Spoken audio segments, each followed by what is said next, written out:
Assalamualaikum warahmatullahi wabarakatuh.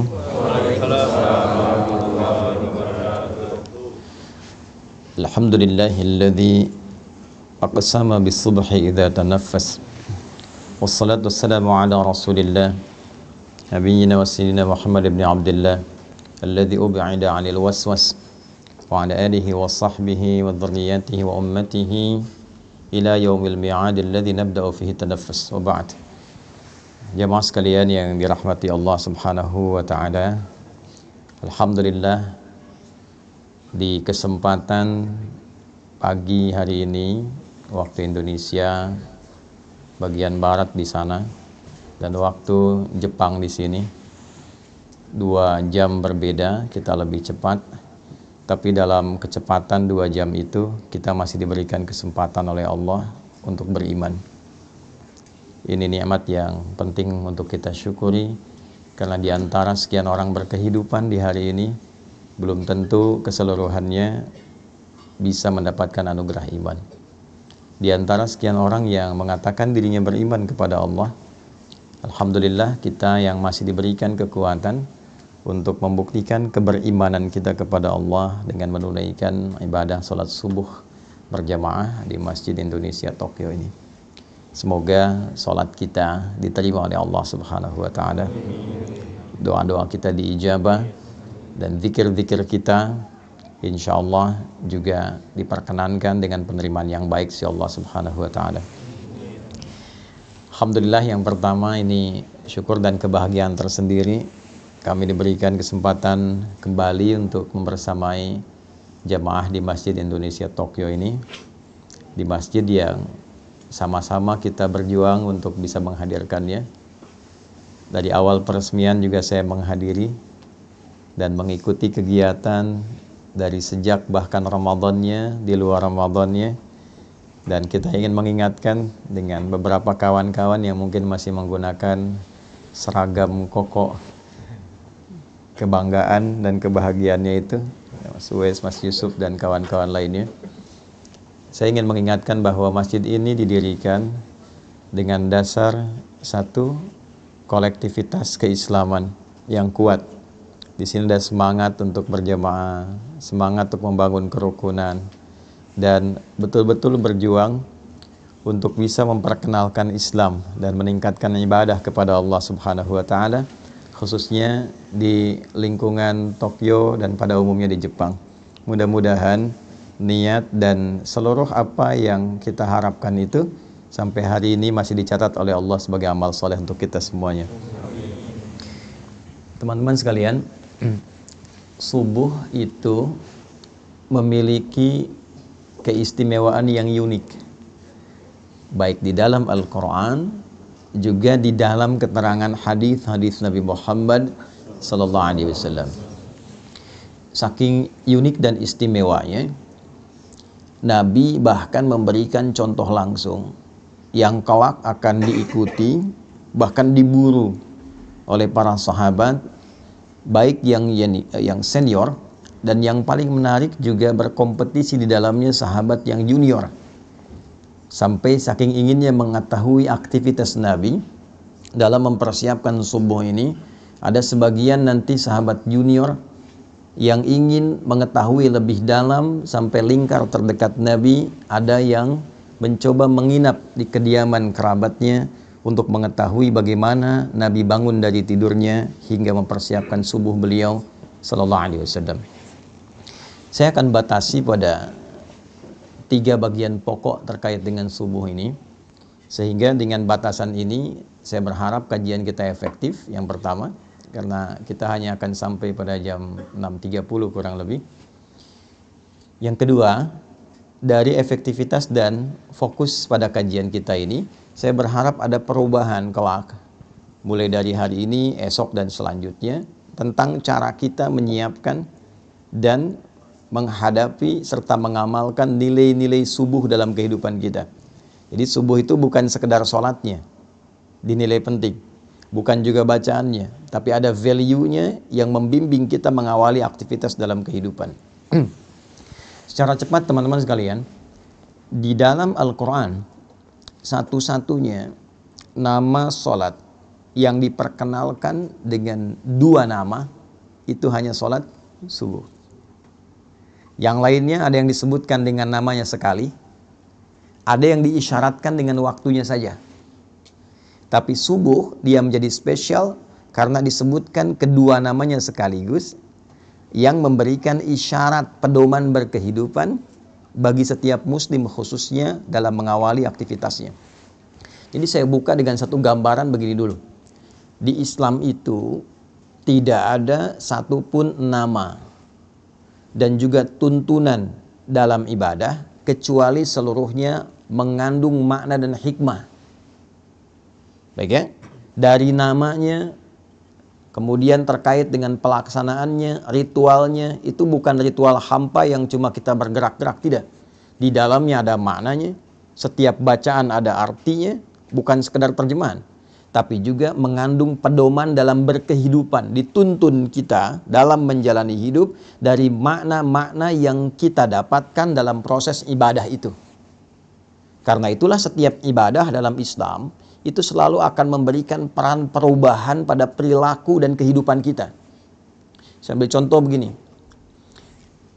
Apa parameter keberhasilan orang sholat itu? Ya?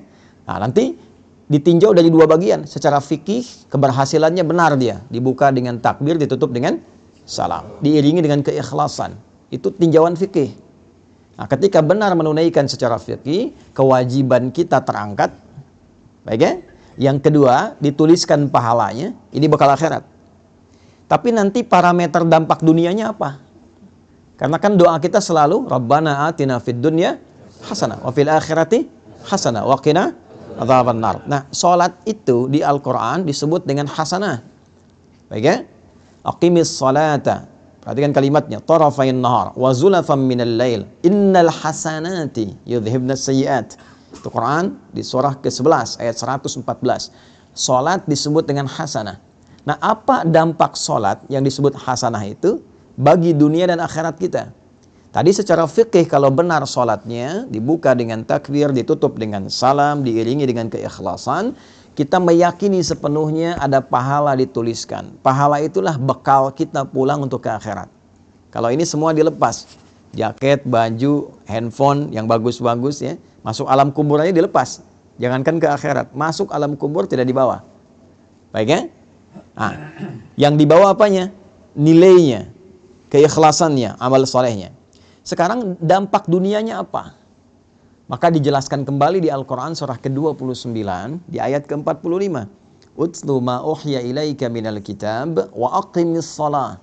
Inna salata tanha 'anil fahsya wal munkar. Jadi kalau sholat itu benar dikerjakan, satu dampak dunianya dia bisa merubah perilaku, bertransformasi menjadi pribadi yang lebih baik. Karena itu dulu orang-orang yang hidup di era jahiliyah, ya, ketika kemudian diberikan risalah sholat lewat Nabi Muhammad SAW, itu seketika bisa merubah perilakunya menjadi pribadi terbaik yang hidup di zamannya. Anda bayangkan, sholat bisa merubah orang dari pribadi pencela menjadi pecinta, dari pemukul menjadi perangkul, ya kan? Dari penipu menjadi pribadi yang sangat dermawan. Itu sholat. Yang kedua, banyak nanti dampak duniawinya, memberikan banyak ketenangan pada diri kita. Ya, itu ditemukan nanti di Quran surah 13 ayat ke-28, ditafsir di Quran surah ke-20 ayat ke-14. Ala bi dzikrillahi tatma'innul qulub. Yakinkan pada dirimu bahwa zikir yang benar itu berpengaruh pada ketenangan hati, berdampak pada ketenangan jiwa. Nah, salat ini puncak zikir tertinggi. Nanti berdoa juga zikir, karena doa disebut dengan zikir di Quran, surah 7 ayat 205. Baca Quran itu zikir, Quran surah 15 ayat 9. Ya kan? Kita ba'da salat tadi zikir, Quran surah keempat ayat 103. Nah, semua jenis zikir dikumpulkan dalam salat. Takbir ada di situ, tasbih ada di situ, tahmid ada di situ, Quran ada di situ. Ya, karena fungsi zikir itu melahirkan ketenangan.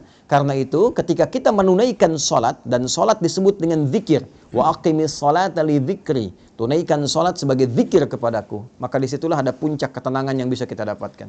Jadi kalau Anda sedang gelisah, bekerja, gelisah, ada masalah, mampir masjid. Kalau nggak sempat menemukan masjid, ambil wudhu, menghadap kiblat, sholat 2 rakaat. Disitulah dapatkan ketenangan dalam hati kita. Walaupun solusi belum tiba saat itu, tapi hati kita cenderung tenang. Itu dampak dunianya. Jadi tidak ada ibadah di dalam Islam yang tidak punya makna. Dan tidak ada satupun ibadah dalam Islam yang tidak memberikan pengaruh pada kehidupan implementatif kita dalam keseharian. Nah, sekarang kita akan mulai dari yang basic dulu, yang kita lakukan setiap hari sebagai seorang mukmin, yaitu pertama menunaikan ibadah sholat. Waktunya dibuka dengan yang pertama, yaitu sholat subuh. Apa artinya subuh? Itu dulu. Jangan-jangan selama ini sholat subuh tapi kita belum mengetahui artinya subuh. Yang kedua, dia punya nama yang kedua lagi diperkenalkan dalam Al-Quran. Tadi yang saya bacakan. Ya, contoh Quran surah ke-17 di ayat ke-78. Ia juga disebut dengan Fajr. Aqimis salata liduluki syamsi ila ghasaqil laili wa Qur'anal fajr. Inna Qur'anal fajri kana mashhuda. Disebut dengan subuh di Quran surah ke-81 At-Takwir di ayat ke-18. Was-subhi idza tanaffas. Baik. Teman-teman, Bapak Ibu sekalian, subuh, saya ulangi, subuh di dalam bahasa Arab itu seakar dengan kata asbah. Asbah itu asalnya sesuatu yang sudah siap, rencana yang sudah matang. Asalnya bila Anda memiliki agenda yang tersusun rapi, yang siap Anda eksekusi, yang siap Anda jalani, itu orang Arab akan bertanya begini, kaifa asbaht? Nah, bagaimana kabarmu di subuh ini? Maksudnya bukan bertanya keadaan kita semata. Beda dengan kaifa haluk, apa kabarmu dia? Nah, tapi dia bertanya, bagaimana keadaanmu di pagi ini? Apakah sudah siap dengan rencana-rencana yang siap kau kerjakan? Baik, kan? Nah, jika Anda ingin ambil ke akar katanya, dalam waktu mula Anda merencanakan sesuatu dan siap untuk dieksekusi di awal kehidupan Anda jalani, itu waktunya disebut dengan subuh namanya.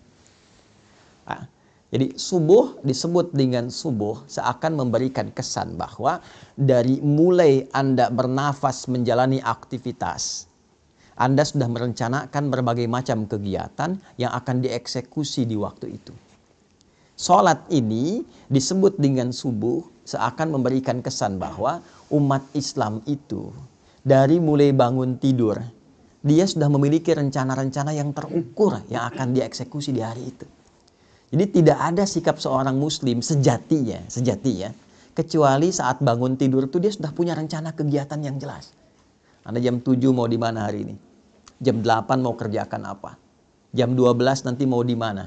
Salat asar ditunaikan di masjid mana? Jadi pribadi muslim itu, menjadi muslim adalah menjadi pribadi yang teratur. Menjadi muslim, menjadi pribadi yang terencana.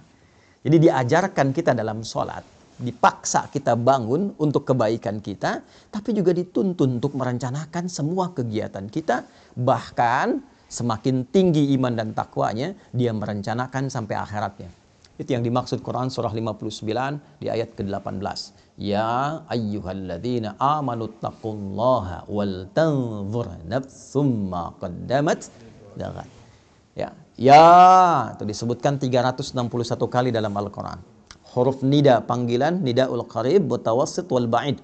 Huruf memanggil orang-orang dengan jarak yang dekat, menengah ataupun jauh. Seakan Allah ingin katakan begini, hei semua orang yang telah menyatakan dirinya beriman kepadaku, mau kalian merasa bertempat yang dekat, menengah, ataupun merasa di tempat yang jauh? Ayyuha disebutkan 150 kali dalam Al-Quran. Ayyunya munada berfungsi menguatkan, haknya tandih berfungsi mengingatkan. Aku tegaskan, aku ingatkan pada kalian semua. Alladzina disebutkan 1080 kali dalam Al-Quran. Mencakup laki-laki, perempuan, besar, kecil, tua, muda, apapun strata kehidupannya. Siapapun kalian, besarnya pangkat, tak punya jabatan, apakah merasa hartanya melimpah atau cukup hidupnya, berilmu atau sedikit ilmunya, tanpa kecuali aku tidak bedakan, kata Allah, sepanjang kalian masih menyatakan dirinya beriman. Ittaqullah. tingkatkan dan jaga selalu takwamu kepada Allah. Dan di antara ciri orang takwa itu, wal tanzur nafsum ma qaddamat lighad.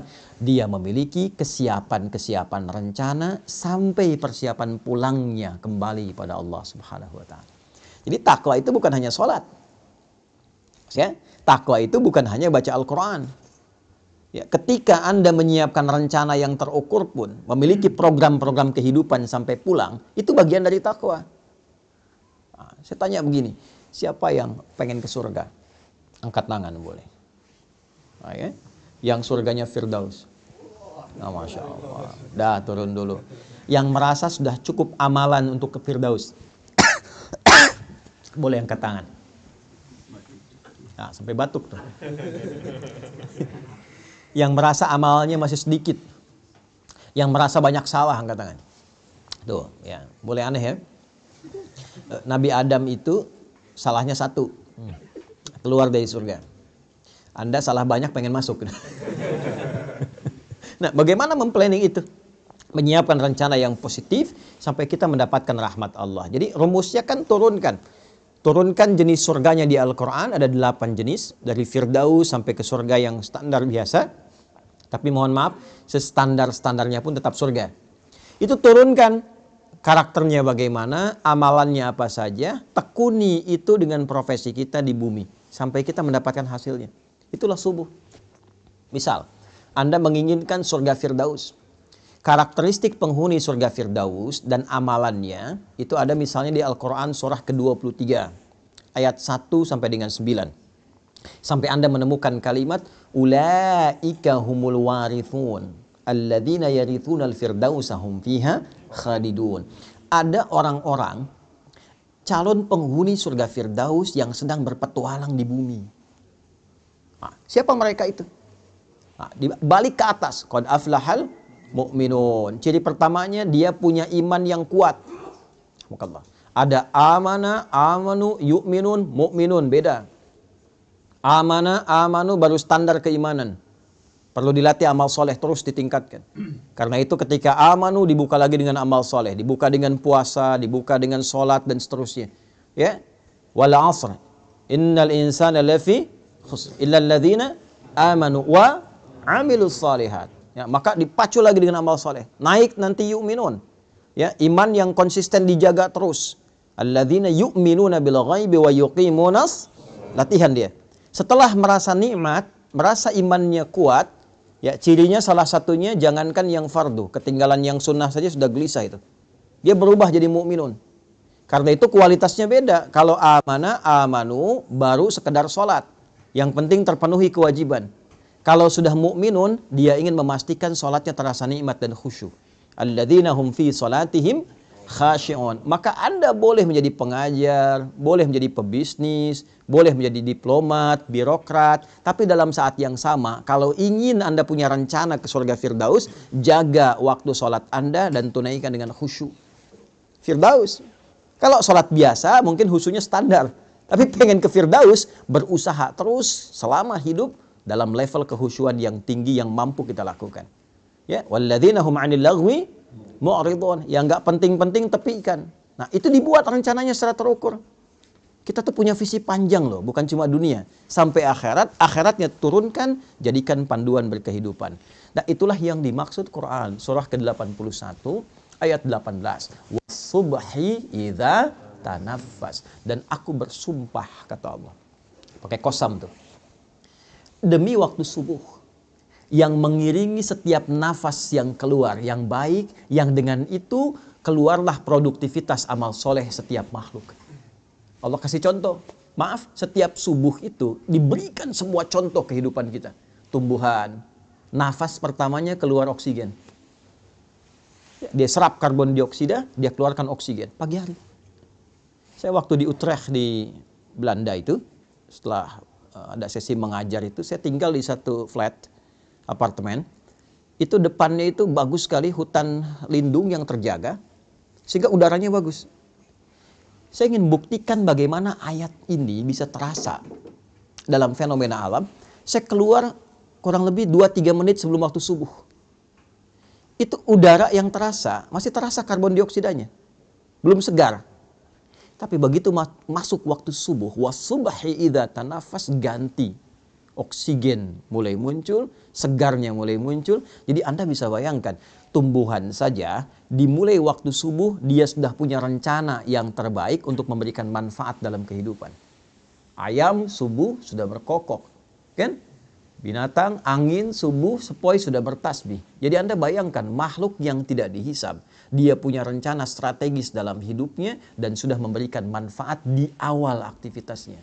Saya, Anda, kita, yang jelas dihisab dari ujung kepala sampai ujung kakinya, yang menginginkan berada di surga Firdaus di awal masa transit sampai tinggalnya di akhirat nanti. Maka ditanya oleh Allah, tanya balik tuh, apa yang kau siapkan? Rencana apa yang kau punya di awal bangunmu, di awal nafas kehidupan yang engkau akan jalani. Jangan-jangan tumbuhan yang tidak dihisab memberikan manfaat, manusia yang dihisab justru belum punya rencana manfaat yang bisa ditebarkan dalam kehidupan. Maka kita diajarkan dari awal. Ya, saking pentingnya rencana-rencana yang baik ini, maka Al-Quran meminta kita menyiapkan bahkan sebelum subuhnya. Ya, saya mulai dari hadis Abu Daud, nomor hadis 1367. Nanti diriwayatkan oleh sahabat mulia yang junior, namanya Abdullah, anaknya dari paman Nabi SAW Abbas bin Abdul Muttalib radhiyallahu ta'ala anhu. Perhatikan kalimatnya, beliau meriwayatkan, dan riwayat ini sangat penting, dari 2000 riwayat yang pernah beliau sampaikan. Qala Ibnu Abbas radhiyallahu ta'ala anhuma qala kana an-nabiy sallallahu alaihi wasallam. Ibnu Abbas ini meriwayatkan hadis ini sampai beliau meminta menginap di rumah bibinya Sayyidah Maimunah. Jadi kalau nanti Anda yang umrah atau haji, mudah-mudahan yang belum bisa segera ya untuk berangkat, itu tidak cukup dengan amin, nabung tuh ya. Nabung berdoa ya. Nah, nanti kalau sudah berangkat, Anda cari namanya pintu Babus Sanam. Dari Zamzam patokannya belok kanan, ada pintu 26 yang kiri gate Ismail, di samping yang ada istana raja tuh, Jabal Qubais. Masuk ke kanan, lurus dulu setelah gate Ismail, nanti sedikit lagi 27, 28 bertemu pintu gate Nabi namanya. Tandanya yang ada jembatan ke arah masjid dari istana itu. Ada tulisan gate Nabi, Babun Nabi. Disitulah kediaman Sayyidah Maimunah radhiyallahu taala anha, dan disitulah Nabi berkehidupan tinggal setelah Sayyidah Khadijah wafat. Ya, letak rumah Sayyidah Khadijah di depan yang pintu Marwah. Ya.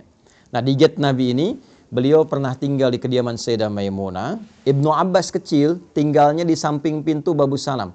Jadi kalau turun Babus Salam, gate Nabi, gate Ali, Babus Salam, turun ada eskalator sebelah kiri dan kanan, tangga manual. Ada satu kursi warna merah tuh di depannya itu. Turun ke bawah, ada tulisan Babus Salam. Babus Salam tuh nanti sejajar kalau tarik garis lurus ke Maulid Nabi, tempat lahirnya Nabi itu, ya. Jadi seakan-akan memberikan satu isyarat bahwa kita berislam itu ya menuju kepada Allah melalui petunjuk Nabi Muhammad sallallahu alaihi wasallam. Saya pernah dengan kakak ngambil arah matahari terbit, itu begitu dipotret baru sadar kalau bayangannya itu tembus lurus langsung dari kediaman Nabi ke arah Hajar Aswad. Lurus ya, dulu waktu belum rame-rame seperti sekarang. Nah, saya mau katakan cepat, itu dari pintu itu saya mau ilustrasikan ya, mengarah ke sofa nanti rumahnya Arqam bin Abi Arqam, anak muda usia 17 tahun yang dalam riwayat salah satunya menyebutkan orang yang ke-17 masuk Islam, diajak oleh Sayyidina Utsman Affan radhiyallahu taala anhu dari 40 orang awal yang masuk Islam. Disebut dengan generasi awal as-sabiqunal awwalun. Anak ini, anak bungsu, sudah disiapkan oleh orang tuanya untuk mengabdi kepada Islam dengan mendalami pengetahuan. Jadi anak pertamanya Fudail dikhususkan melayani Nabi, jadi asisten Nabi. Kelak ketika Nabi akan meninggal, Fudailah yang membawakan air wudhu untuk Nabi. Saat berwudu, kemudian beliau sudah selesai dan wafat kemudian hari ya di pangkuan Sayyidah Aisyah radhiyallahu taala anha. Adiknya yang bungsu ini yang disiapkan oleh ayahnya untuk mendalami Islam, khusus terkait dengan Quran dan kepribadian Nabi. Jadi mohon izin saya sedikit dalamkan ya. Ini pesan bagi kita, kalau sudah berkeluarga disiapkan. Jangan hanya sekedar menyatu, punya keturunan, disekolahkan, tidak, siapkan. Ini anak pertama mau jadi apa? Anak kedua kemana arahnya? Anak ketiga seperti apa? Sehingga melengkapi visi dan kebahagiaan yang disiapkan di kehidupan keluarga itu. Jelas. Sampai ke akhirat bergandengan tangan, dibawa semua. Menghadap Allah dalam kebaikan. Itu ada konsepnya di Quran. surah ke-13 ayat 23 sampai 24. Kalau Anda bisa menyiapkan begitu, itu disambut oleh malaikat saat masuk ke surga, di semua pintu surga. Ya, nanti di akhir saya tajamkan itu. Nah, Abdullah bin Abbas ini selalu disingkat dengan Ibnu Abbas. Ya, perhatikan ini di ilmu sanad ya. Kalau ada ayah, ibu mendidik anaknya dengan baik sampai dekat dengan Allah, itu kalau di ilmu hadis dibuang nama anaknya, dilekatkan nama orang tua diwakili ayahnya. Misal, namanya Abdullah, bapaknya Abbas. Diisyaratkan dengan ibnu, anak laki-laki, Abbas. Abdullahnya dibuang. Untuk memberikan kesan bahwa setiap yang dilakukan oleh anak, yang sifatnya baik, mau dia sholat, baca Quran, mau dia beramal kebaikan apapun, sepanjang pernah dididik oleh orang tuanya, maka semua yang dia kerjakan mengalir pahala dan kebaikannya pada kedua orang tuanya. Ibnu Abbas radhiyallahu taala anhuma, hadis ini diriwayatkan oleh Ibnu Abbas. Jadi kalau saya bacakan hadis ini, Anda yang dengar sekian banyak, live ribuan orang misalnya tonton, itu satu hadis ini dari ribuan orang yang menyimak mengalirkan pahala untuk Abbas dan juga istrinya dan keluarga besarnya. Bayangkan. Beliau mengatakan, kana Nabiyyu sallallahu alaihi wasallam, adalah kebiasaan Nabi sallallahu alaihi wasallam. Idza staiqadha min naumihi, jika beliau bangun dari tidurnya, fajalasa, beliau duduk terlebih dahulu. Nah, ini sunnah. Nah, jadi bangun tidur terus duduk ya, bukan mandi. Nggak ada orang tidur bangun langsung mandi. Ayo yang guru-guru di Slit ya, diajarkan lirik yang sesuai hadis itu bagus. Bangun tidur terus duduk. Kemudian duduk dulu tenang. Kemudian wa masaha biyadihi min athari naumi. Beliau menghilangkan bekas ngantuknya dulu dengan bagian tangan yang diduga bersih. Hilangkan dulu ngantuknya. Ya, ini penting kalimat ini karena nanti ada hadis. Kalau Anda bangun tidur, cuci dulu tangan Anda karena Anda tidak tahu tangan itu berkelana kemana saat tidur. Ya, dalam situasi yang khusus. Tapi situasi yang umum, yang bersihnya, hilangkan dulu bekas ngantuknya. Nah, supaya Anda berdoa dalam keadaan sadar. Jadi bukan berdoa dalam keadaan ngantuk. Ya, sadar. Di Islam itu wahyu pertama turun, Anda masih ingat nggak? Apa bunyinya? Iqra. Baik, Iqra. Tapi tidak jarang orang melihat proses mendapatkan Iqra itu. Teman-teman, Nabi itu menerima wahyu seluruhnya dalam keadaan sadar dan terjaga. Ya, mau saya katakan begini. Ya, itu kan malaikat meluk kan? Ya kan? Di Gua Hira kan sendirian Nabi dipeluk oleh malaikat, menyamar jadi laki-laki, dikatakan Iqra. Saya tanya gini lah, kalau Anda sedang sendirian di luar, tiba-tiba ada yang meluk dari belakang. Iqra. Perasaan Anda gimana? Ngeri ya? Nabi stabil, Nabi tidak pingsan. Nabi kuat menerima itu dan diterima dalam keadaan sadar. Artinya apa? Seluruh apa yang diajarkan oleh Nabi bukan hanya dibimbing dan dikuatkan oleh Allah, tapi dipastikan dengan ikhtiar yang baik, yang sempurna, yang terukur. Tidak ada satu bacaan pun yang diajarkan Nabi dalam keadaan beliau tidak sadar, itu nggak ada. Ya, jadi kita baca doa itu, pastikan dulu, sempurna dulu keadaan diri kita, siapkan dengan baik.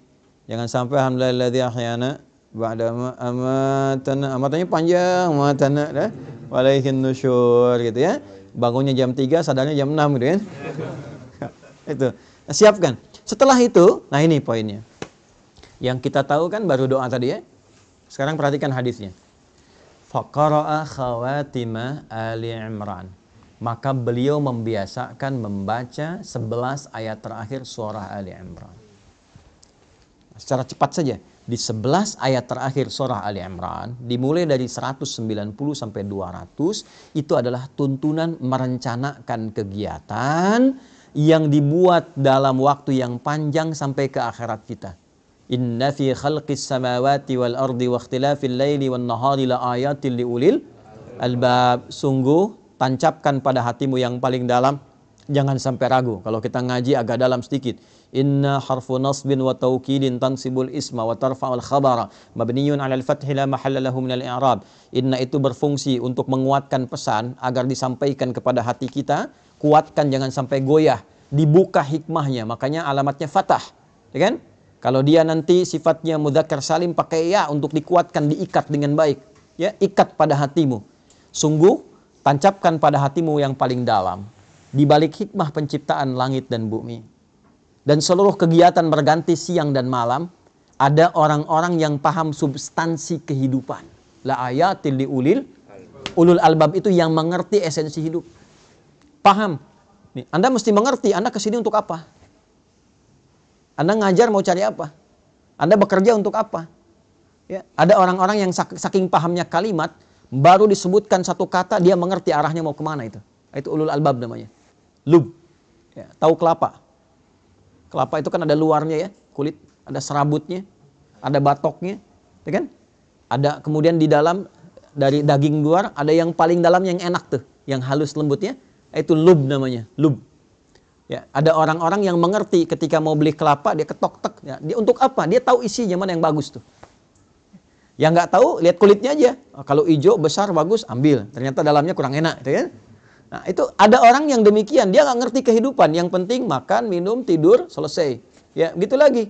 Habis bangun, bangun lagi. Habis tidur, bangun lagi. Bangun, tidur lagi. Makan, tidur, bangun, selesai. Ya, ada yang demikian. Nah, itu serabut. Ya, ada yang cuma ngumpulin uang, kumpulkan banyak pesta dan sebagainya. Itu batok kelapa. Dunia aja. Ya, yang ngerti pesan tentang kehidupan, dia paham. Dia mau kemana berangkat. Anda dari Indonesia mau ke Jepang, Anda siapkan bekal, Anda nabung dan sebagainya. Anda akan tinggalkan dunia, pindah ke alam baru. Tabungan Anda apa? Persiapan Anda apa? Kan? Makanya orang-orang yang paham esensi kehidupan, itu jadi tanda bagi dia, semua yang terjadi, seluruh aktivitas dia, itu tanda positif bagi dia untuk menyiapkan bekal kembali pada Rabbnya. Alladzina yadhkuruna Allaha qiyaman wa qu'udan wa 'ala junubihim wa yatafakkaruna fi khalqis samawati wal ard. Maka tafakur itu adalah meruntutkan ya segala jenis aktivitas, disusun dari awal secara sistematis. Kalau belajar dari akibat disebut tadabbur namanya.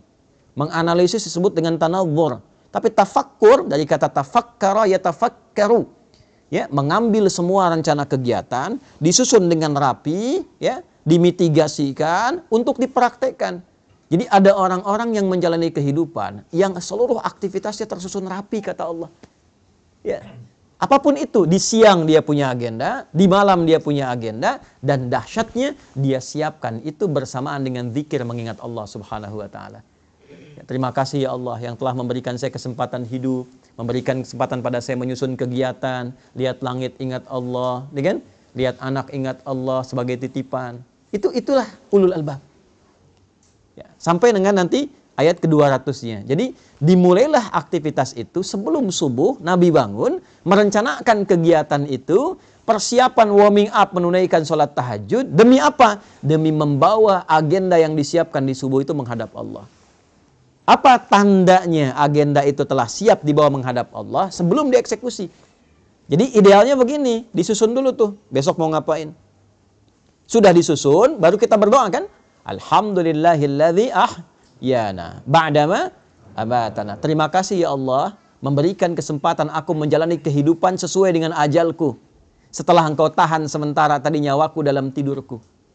Perhatikan, wa ilaihin nusyur. Ini kalimat ini mahal. Dan aku berjanji ya Allah untuk mencari bekal positif sebagai persiapan pulang menghadap kembali kepadamu. Nusyur itu dari kata nasyara, artinya menyebar untuk kembali. Jadi kalau Anda nyebar, balik lagi ke sini pekan depan, itu namanya nasyara, nusyur. Ya, penyebaran spesifiknya disebut intasyara, menyebar, intasyara yantasyir. Nah, kita ini menyebar untuk balik ke Allah, maka kita katakan wa ilaihin nusyur. Jadi setiap kali Anda bangun tidur, kita katakan ya Allah, saya pengen cari bekal yang baik hari ini sebagai persiapan pulang menghadap kepadamu. Nah, persiapan itulah yang kita rinci satu-satu. Ya, jam sekian saya bangun, kerjakan ini. Sebelum kita eksekusi, bawa dulu itu menghadap Allah, supaya dibacakan oleh kita.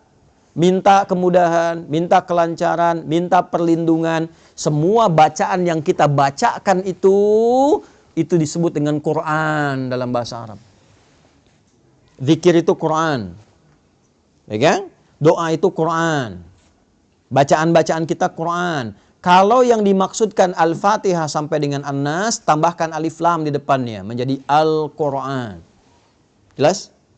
Baik ya? Al-Quran, kalau pakai alif lam, kayak artikel the dalam bahasa Inggris. Ya, there are so many cars outside.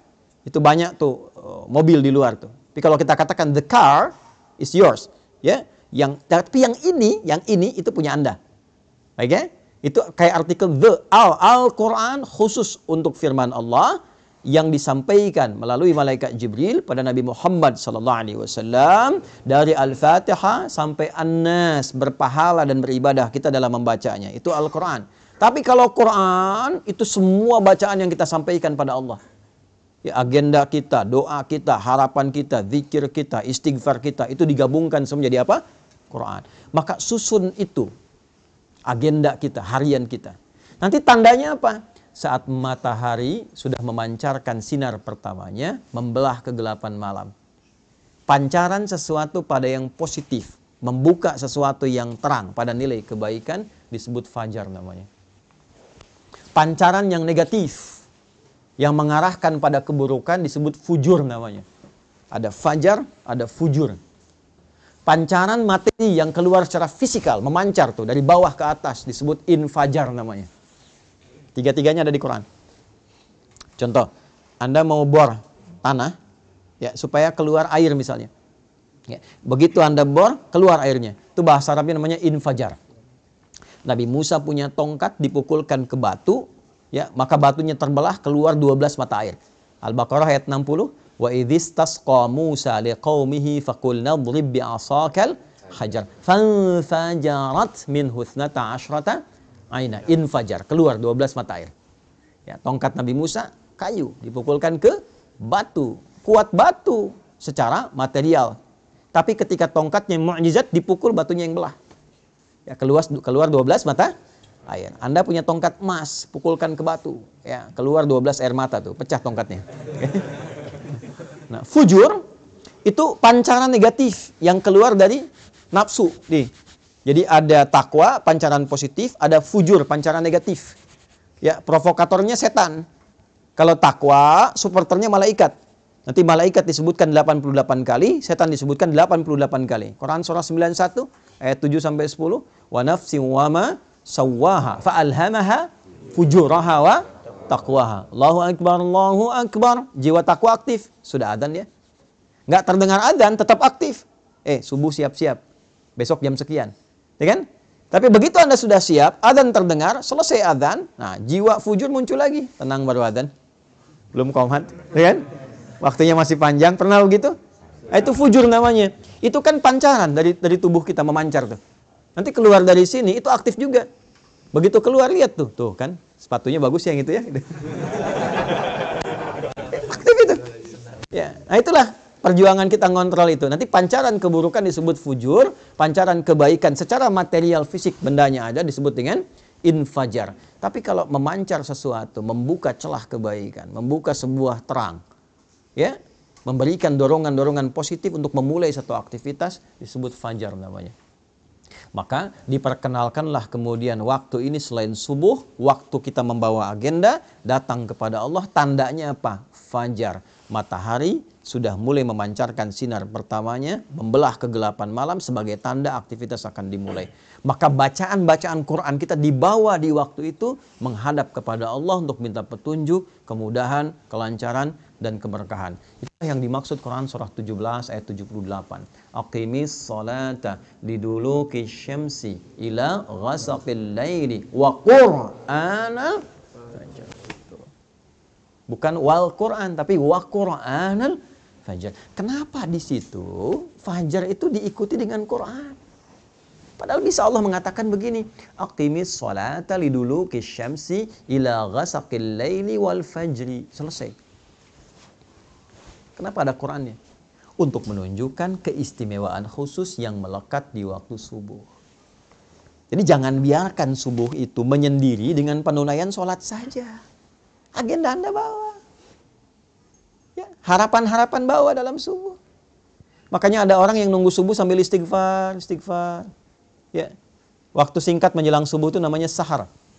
Tadi saya baca di Quran rakaat kedua, Quran surah 51 ayat 18. Wabil ashari hum yastaghfirun. Ada orang-orang calon penghuni taman surga yang kebiasaannya nunggu subuh sambil istighfar. Salah satu amalnya. Istighfar sambil subuh. Nungguin enak tuh. Tiba-tiba muncul subuh. Ya saking pengennya, dia dekat dengan waktu subuh, tak ketinggalan, dia istighfar terus. Datang, dia sudah siapkan agenda. Jadi menghadap Allah itu bukan sekedar kita datang menunaikan sholat, ya itu penting. Menggugurkan satu kewajiban. Selesai. Tapi kalau kita ingin dapat manfaat yang value-nya dibawa ke kehidupan dunia, bawa agenda kita yang siap kita siapkan, bahkan dari malam. Bawa, siapkan, disitulah kemudian kita sujud, minta sama Allah. Ya Allah mudahkan urusan saya, lancarkan hidup saya, lindungi saya di sini sampai selesai tugas saya, jadikan keluarga saya 1, 2, 3, 4. Itu bukan sekedar bacaan biasa, karena seluruhnya langsung disaksikan oleh Allah dan seluruh malaikat yang bertugas di semesta. Inna Qur'anal fajri kana masyhuda. Yakinkan pada dirimu bahwa seluruh bacaan-bacaan yang disampaikan di waktu fajar itu dipersaksikan. Kata Nabi, atau kama qala sallallahu alaihi wasallam, inna malaikatal laili wa malaikatan nahar tajtami'u fi waqtil fajri. Atau kama qala sallallahu alaihi wasallam, malaikat yang bertugas di malam hari dan bertugas di siang hari seluruhnya berkumpul di waktu fajar untuk menyaksikan apa yang kita mohonkan kepada Allah. Itu bedanya. Makanya Nabi itu selalu mendorong tuh. Ayo. Ya Allah berkahi umatku yang memanfaatkan waktu awal fajarnya. Ya, pernah dengar Abdullah bin Abi Umi Maktum? Pernah dengar? Abdullah bin Abi Umi Maktum? Ya, saya persingkat sampai di sini. Perhatikan, beliau sahabat senior, fisiknya terbatas, pandangannya terbatas karena nggak bisa melihat, keadaan rumahnya terbatas, jaraknya dari masjid tidak terlalu dekat. Tapi beliau pribadi ahli masjid, senang i'tikaf. Zuhur ke asar yang i'tikaf, asar ke maghrib yang i'tikaf. Ya, maghrib ke isya i'tikaf. Problemnya subuh. Karena jarak isya ke subuh, ya itu juga cukup jauh. Masjidnya tidak sebaik seperti yang kita dapatkan di masjid kita sekarang. Alasnya tanah. Atapnya tadinya kosong, terus ditutup oleh daun-daun kurma. Batangnya pelepah kurma. Ya. Tingginya itu sekitar sab'ina dzira'. Sab'ina dzira' itu berarti 3,5 meter ke atasnya.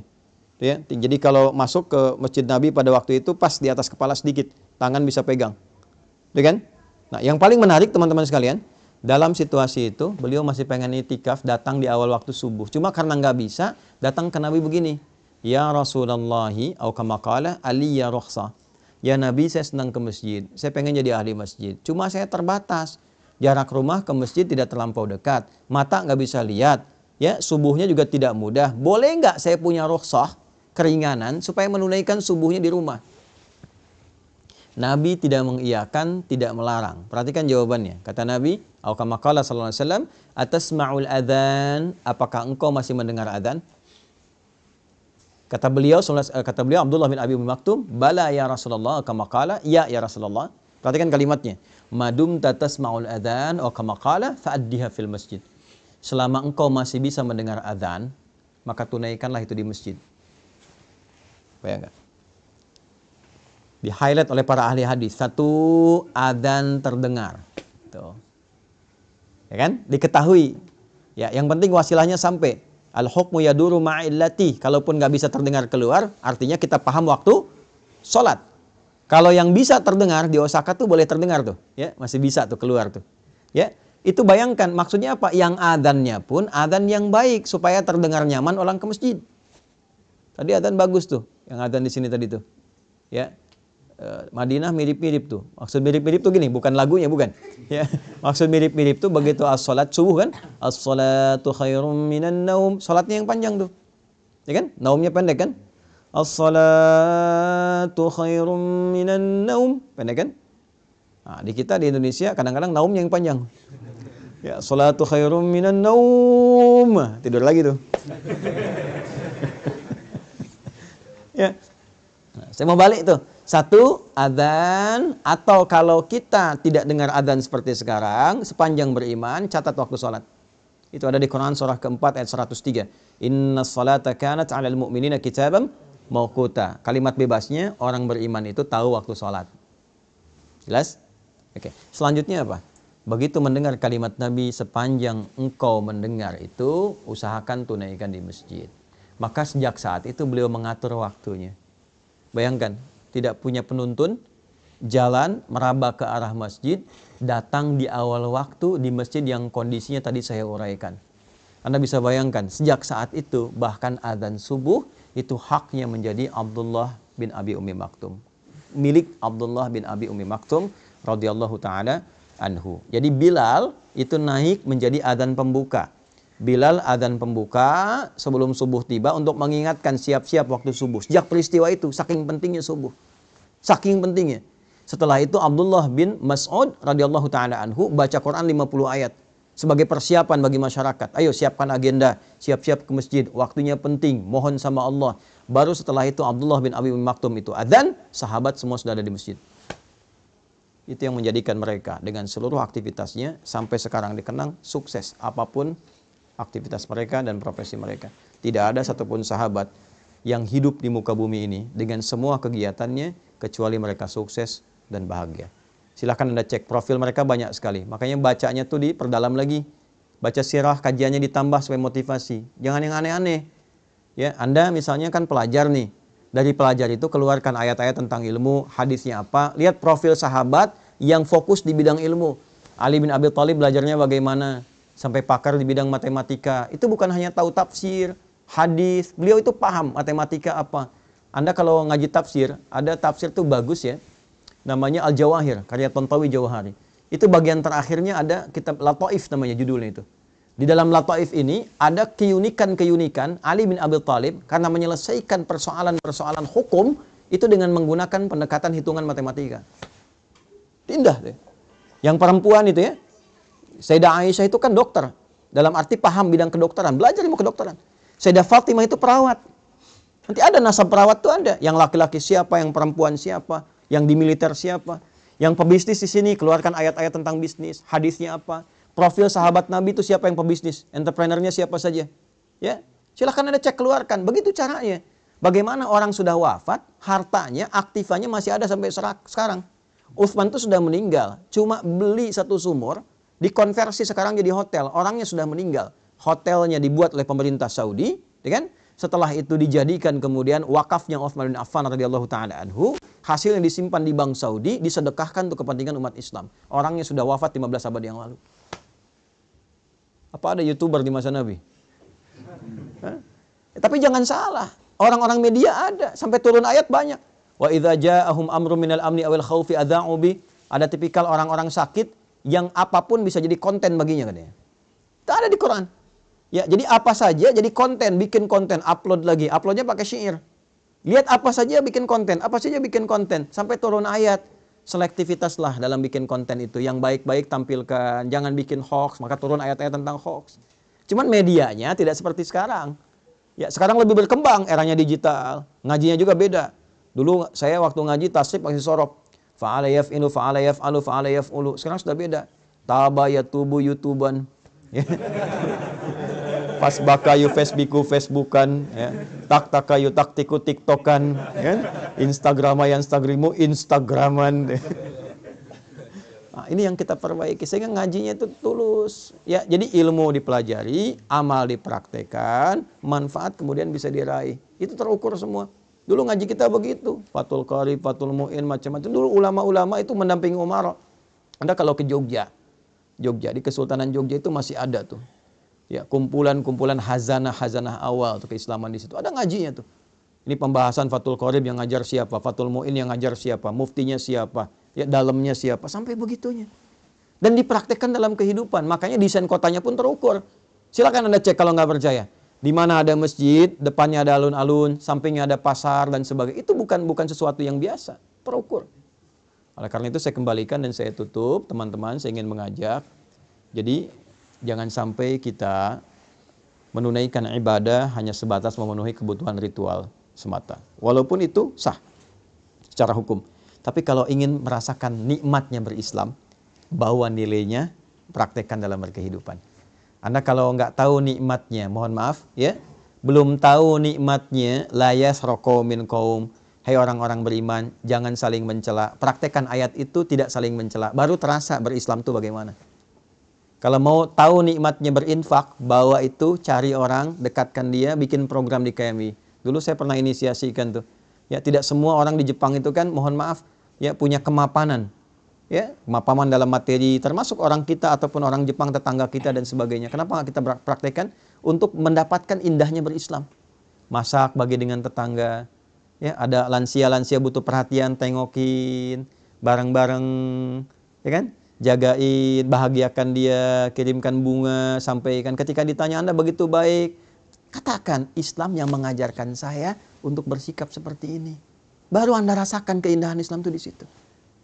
Ya, jadi kalau cuma kita praktekkan ibadahnya, baru terasa spiritualnya, tapi kita tidak merasakan dampak-dampak kehidupan duniawinya. Nah, ini yang barangkali saya ingin dorong supaya 3 bagian yang tadi saya sampaikan, 1 pemaknaan tentang subuh, 2 korelasinya dengan fajar, dan 3 implementasinya dalam kehidupan kita, sehingga insya Allah besok-besok kalau kita menunaikan subuh lagi, kita sudah siap dengan agenda apa yang kita siapkan dalam kehidupan kita. Nanti koreksi di siang hari, sampai siang itu tercapai enggak? Apa yang belum jadi ibadah? Makanya siang disebut sholatnya sholat zuhur, bukan nahar. Padahal siang dalam bahasa Arab disebut dengan nahar. Zuhur itu artinya jelas, idhar, jelas, terang. Man amana, tidak didengungkan. Sudah sampai siang, sudah jelas belum capaiannya? Evaluasinya bagaimana? Mengajar Anda sudah benar belum? Berapa yang sukses dari murid yang Anda ajarkan? Pahami itu. Yang kedua, pertanyaan besarnya, dari semua yang diajarkan itu ada nilai pahalanya enggak? Ada yang kenal Allah enggak? Kan? Mungkin Anda ditugaskan berada di sini. Yang pertama supaya mensujudi tapak-tapak bumi yang mungkin belum pernah dipakai sujud. Peran Anda di sini 1. Yang kedua, sedapat mungkin mengenalkan Allah bagi setiap orang-orang yang hadir di lingkungan ini yang belum tentu kenal Allah. Dan selamat Anda yang terpilih, bukan orang-orang seperti kami. Maka optimalkan itu dalam kehidupan kita. Sampai zuhur, cek. Kemudian saya percepat, asar, bukan sore tapi asar. Asar itu setiap waktu dan momentum yang mengiringi kita, manfaatkan sebaik-baiknya supaya ada hal-hal positif yang bisa kita kerjakan. Setiap waktu yang Allah kasih, upayakan jadi hal positif. Perilaku positif, kegiatan positif. Kalau tidak didesain itu, maka rugi kita karena diberikan waktu tapi tidak termanfaatkan. Wal 'asr, innal insana lafi. Insan disebutkan kurang lebih 65 kali di Quran, menunjuk pada totalitas manusia dalam beraktivitas. Kata Allah, manusia yang beraktivitas tapi tak mampu memanfaatkan waktu yang saya kasih, maka itu orang-orang yang rugi karena tak mampu mengkonversi waktu itu menjadi nilai positif. Illal ladzina amanu, kecuali orang beriman. Orang beriman punya visi yang beda. Nah, disinilah dipertaruhkan iman kita. Maaf, orang beriman itu dia mampu mengkonversi, memanfaatkan waktu menjadi perbuatan-perbuatan positif. Illal ladzina amanu wa amilus solihat wa tawassaw bil haq. Maka ayo saling ingatkan teman-teman yang lain. Bikin database, satukan, saling ingatkan. Terus teman-teman bikin komunitas. Tapi mohon maaf, jangan bersaing untuk dunia. Fastabiqul khairat, saling melengkapi. Ya, di sini ada ormas, ada PCIM, PCINU. Dari dulu tuh alhamdulillah kita bangun masjid kompak, duduk sama-sama, kajian bareng. Kalau ada masalah keumatan, dudukkan bareng-bareng, bikin inspirasi dari sini sehingga tenang rasanya. Ya, kajian kitab dari NU sampaikan. Nanti kajian budaya Muhammadiyah bahas bareng-bareng, sampaikan. Yang lain-lain bikin komunitas. Ya, ada teman-teman yang komunitasnya misalnya di Tokyo di sini, ada yang di Ayase, ada yang Yokohama, macam-macam. Satu kan tuh saling melengkapi. Kalau bisa kajiannya melengkapi, jangan semua dibikin sama. Sehingga orang tahu, oh yang pengen kajian ini datang ke sini, ini datang ke sini. Nanti satu-satu silaturahim. Itu yang dilakukan dulu seperti itu. Makanya dari 40 jadi 12.000. Ya, watawassaw bis sabar. Pelajari fikihnya sebelum dilakukan, pelajari dasarnya sehingga kita mengerti apa yang ingin kita raih. Sabar jaga itu sampai muncul akhir penghujung kehidupan kita, maghrib. Walillahil masyriqu wal maghrib. Fa aina ma tuwallu fathamma wajhullah. Kemanapun kita beraktivitas, kita merasa Allah menatap kita, memperhatikan kita. Rasakan kita diawasi oleh Allah. Sampai terakhir, tibalah waktu kita untuk pulang. Sesibuk-sibuknya Anda, asya, harakatnya di atas fathah. Ya, mencari ma'isyah untuk hidup, beraktivitas, berangkat, kerja. Sekarang silahkan. Tapi pada akhirnya semua itu akan turun ke bawah, selesai, purna dan tuntas. Berubahlah harakat dari fathah ke kasrah, dari asya menjadi isya. Apa persiapan kita ketika semua kegiatan itu sudah tak mampu dikerjakan lagi? Kita berpulang kepada Allah, menutup mata kita dan di situ kemudian berlaku doa terakhir kita, wa ilaihin nusyur, dan kepada Allah lah kita akan kembali. Maka kita katakan bismika Allahumma ahya wa bismika amut. Ya Allah, aku hidup berkehidupan, aku pun akan tidur, mungkin ini tidur terakhir yang akan aku kerjakan, dan mataku akan tertutup untuk selamanya. Mohon terima seluruh aktivitas yang aku kerjakan selama tadi. Maka kita istighfar sebelum tidur. Istighfar Nabi sampai 70 kali. Setelah tenang, nyaman, kita tidur. Dalam pun wafat, mudah-mudahan wafat dalam keadaan husnul khatimah. Inilah kurang lebih gambaran subuh sampai tidur kembali. Semoga bermanfaat. Semoga yang hadir saat ini bisa meraih manfaat dan tidak ketiduran, karena sekarang waktu merencanakan kegiatan, bukan waktunya untuk tidur. Saya kira itu dulu pengantar yang ingin saya sampaikan.